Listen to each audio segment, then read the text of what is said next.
Let's see. अच्छा जी, अब लगता है कि कुछ नई चीज़ें होने वाली हैं, जैसे कि कुछ नई कानून साजी होगी और बात जो है वो सिर्फ IMF और आलमी मालियाती इदारों की प्रेशर की नहीं है। टैक्स रेवेन्यू में इजाफा पाकिस्तानी मईशत की अपनी ज़रूरत भी है और यही टारगेट बताते हुए वजारत ख़जाना नई कानून साजियों की तरफ जा रही है और नताइज क्या होंगे इस पर बहुत से सवाल आता है एक्चुअली। कल सेनेट की कायमा कमेटी बराए ख़जाना ने टैक्स कवानीन तरमीमी बिल 2024 की मंजूरी दे दी है। टैक्स ऑर्डिनेंसेस और माहिरीन पर टैक्स गुजारों का डेटा खुफिया रखने, नॉन फाइलर्स पर बैंक अकाउंट्स खोलने, गाड़ी और शेयर्स की खरीदारी, जायदाद की खरीदो फरोख्त पर पाबंदी लगाने की शकें मंजूर कर ली गई हैं।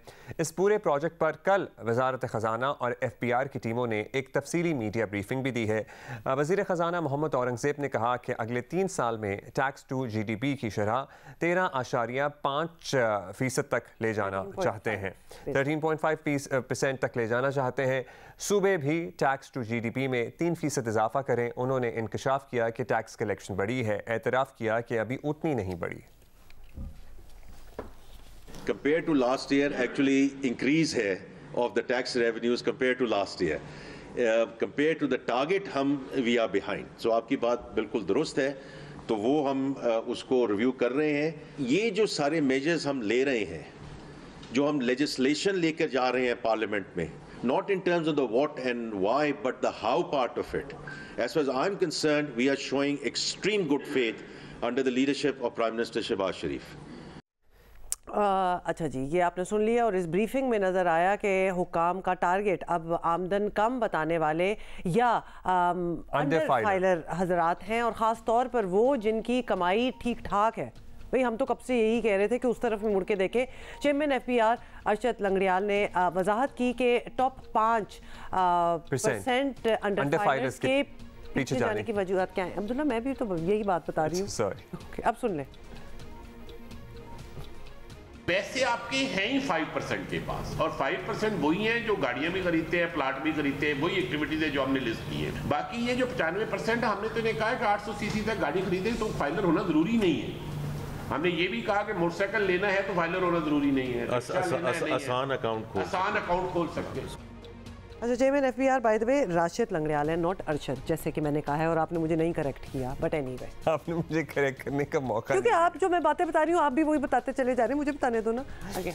अच्छा जी, मुबस्सिर कहते हैं कि हुकूमत की मंतक तो ठीक है, लेकिन ना तो नॉन फाइलर्स के खिलाफ ऐसी कार्रवाई नज़र आती है, ना कोई ख़ास ज़रब लगे, ना ही रिटेल सेक्टर हो, होलसेल सेक्टर हो, रियल स्टेट सेक्टर हो, एग्रीकल्चर सेक्टर हो, ना ही अब तक उन पर कोई ऐसा हाथ डाला गया है जिससे लगे कि हाँ जी बड़ी रिफॉर्म हो गई है। और ये वो सेक्टर्स हैं जिनका हम पॉइंट आउट भी करते रहे, इनफैक्ट हमारे बड़े एक्सपर्ट्स भी आते हैं तो वो भी पॉइंट आउट कर रहे होते हैं। These are the places. आपको पता ही है 2-4 माह में पता चल जाएगा कि हुकूमत की टेक्निक ठीक है या आइंदा भी मुल्क में टैक्सेस का बोझ तनख्वाहदार और कॉर्पोरेट्स ही उठाएंगे या इंडस्ट्रीज़ ही उठाएंगे। वज़ीर ख़जाना के मुशीर खुर्रम शहजाद हमारे साथ हैं, आपसे हम बात करेंगे कि टैक्स रिकवरी मौसर बनाने के लिए वज़ारत ख़जाना ने कई तजावीज़ पर मुश्तमिल एक तरमीम बनाई है और इसकी मंजूरी का अमल भी शुरू हो चुका है। तो बुनियादी मकसद क्या आपको नज़र आ रहा है और स्पेशली क्या टारगेट रखे गए हैं? जी अस्सलाम वालेकुम, बहुत शुक्रिया मुझे प्रोग्राम में लेने के लिए। देखें, आपको पता है मकसद तो यही है कि जो नॉन फाइलर्स हैं और अंडर फाइलर्स हैं और एलिजिबल हैं बेसिकली वो टैक्स नहीं देते, टैक्स इवेड करते हैं, टैक्स चोरी करते हैं या तो टैक्स फाइल ही नहीं करते, और वो सारी मुराद जो एक इकॉनमी में मिलती हैं एक आम आदमी को या एक उस शख्स को जो कि इंजॉय कर सकता है, वो ट्रैवल कर सकता है, वो होटलिंग कर सकता है, वो क्रेडिट कार्ड रख सकता है, बैंक अकाउंट रख सकता है और वो गाड़ी ले सकता है, प्रॉपर्टीज ले सकता है, सब कुछ कर सकता है, बट वो टैक्स फाइल नहीं कर रहा और या टैक्स दे भी नहीं रहा। तो ये दोनों चीज़ें हैं एक्चुअली। देखिए मैं बताता हूँ थोड़ा सा फ़र्क कि एक तो टैक्स फाइलिंग है वो सबके लिए ज़रूरी है, वो सब पे लागू होती है, चाहे कोई भी है वो एलिजिबल है या नहीं है, ये तो नेसेसिटी हो गई। दूसरा है कि टैक्स आप एलिजिबल हैं या नहीं, यानी कि टैक्स नेट में आप टैक्स देते हैं, आपकी इनकम इतनी है कि आप टैक्सेबल हैं, तो ये बेसिकली सफिशेंसी में आता है। एक नेसेसिटी है, एक सफिशेंसी इनकन्सिस्टेंसी है। तो अब इसमें करना ये है, आपने देखा होगा प्रेस कॉन्फ्रेंस में भी कल वज़ीर ख़ज़ाना साहब ने इसको बड़ा कॉम्प्रिहेंसिवली आइडेंटिफाई किया कि हमारा टैक्स टारगेट इस साल का तो अच्छा खासा है, 40% इंक्रीज़ है, बट ये लॉन्ग टर्म स्ट्रैटेजी होनी चाहिए कि जी कौन टैक्स दे सकता है, वो टैक्स नेट में नहीं है उसे लाया जाए, वो अपने हिस्से का टैक्स दे। तो ये बिल भी यही कह रहा है कि जी अगर आप टैक्स नहीं देंगे तो आप ऑफेंस कर रहे हैं, आप जो है आपको ये मुराद नहीं मिलनी चाहिए या ये आपको सहूलियात नहीं मिलनी चाहिए इकोनॉमी में जो एक टैक्स पेयर को जो है वो मिलनी चाहिए। देखिए ये फर्क हमने क्रिएट करना है। जो नए इकदाम हैं इनमें एक टर्म बार बार इस्तेमाल की जा रही है अंडर फाइलर्स की। अब तासुर ये है कि अभी मरकजी टारगेट नॉन फाइलर्स नहीं है, अंडर फाइलर्स हैं। अब इस वक्त कम आमदन जाहिर करने वाले टैक्स चोर मुल्क को कितना नुकसान पहुंचा रहे हैं और उन पर क्या सख्तियां आने वाली हैं, ये आप हमें बता सकते हैं?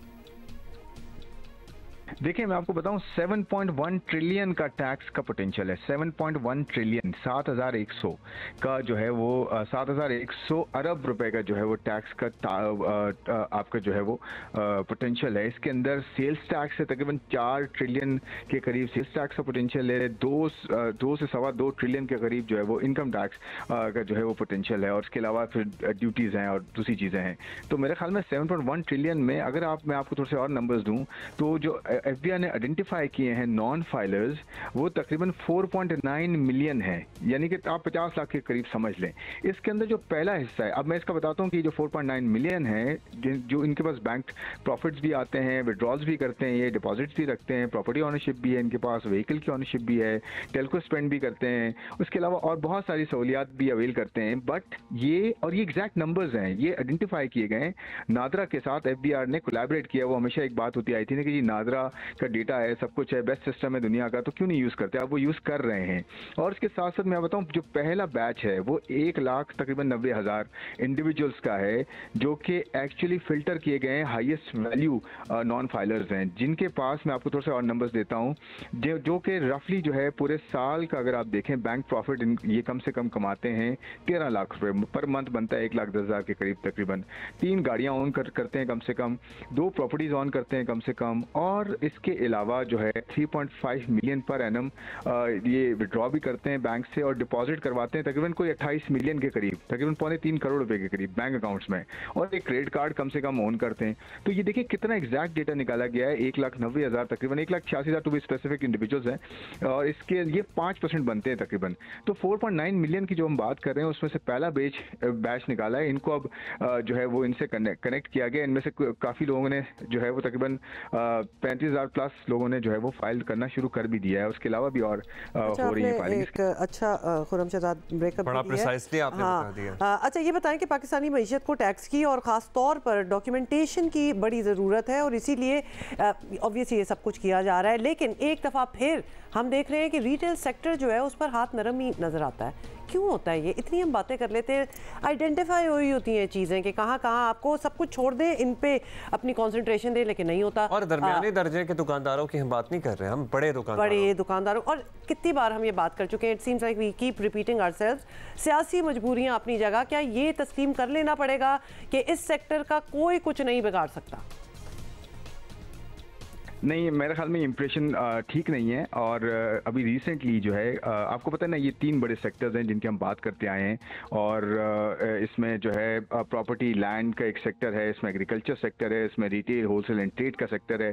तो ये 3-4 सेक्टर्स ऐसे हैं जिनके जो कंट्रीब्यूशन है वो बहुत कम रहा है, 1-2% भी नहीं रहा हार्डली जो इकॉनमी में। रफली जो है इनका कंट्रीब्यूशन 45% से ज़्यादा रहा है इकॉनमी में। तो 98% जो है वो बेसिकली जो हैं वो दूसरे सेक्टर टैक्स देते हैं और ये सिर्फ 2% देते। तो इनका हम ऑलरेडी कर रहे हैं। देखिए मैं खुद पार्ट रहा हूँ रिसेंटली उन मीटिंग्स का, खासकर ये रिटेल की अगर बात करें तो अच्छी चीज़ें डेवलप हो रही हैं, कुछ कंसेंसस बिल्ड हो रहे हैं और कुछ रिकमेंडेशंस ऐसी आ रही हैं जो कि वर्केबल हैं। और आप देखेंगे कुछ दिनों में, कुछ हफ्तों में और इनफैक्ट महीनों में, हफ्तों में देखेंगे आप कि ये आहिस्ता आहिस्ता ये सेक्टर्स के साथ किस तरह से एमिकेबली सॉल्यूशंस डेवलप हो रहे हैं और उसका आपको रिजल्ट नजर आएगा। चलिए लेट्स सी कब रिजल्ट आता है। और हम ये छोटे दुकानदारों से मुराद दुकान का हजम नहीं है, मतलब एम्प्रेस मार्केट, जोड़िया बाज़ार, शाह आलम मार्केट लाहौर, फैसलाबाद के तंग गलियों में बाजार, मतलब ये दुकान तो होगी 10 बाय 10 की, लेकिन कारोबार होगा अरबों का। और मतलब बड़ी अच्छी बात है कि है अगर आप इतना दूर दराज, अगर आप DHA टाइप पीपल हैं तो आप गिजरी चले जाएं, गिजरी में छोटी छोटी दुकानें जो आपको सामने नज़र आ रही थी, वो प्लीज़ उसको गलती से कोई छोटा बिजनेस ना समझिएगा।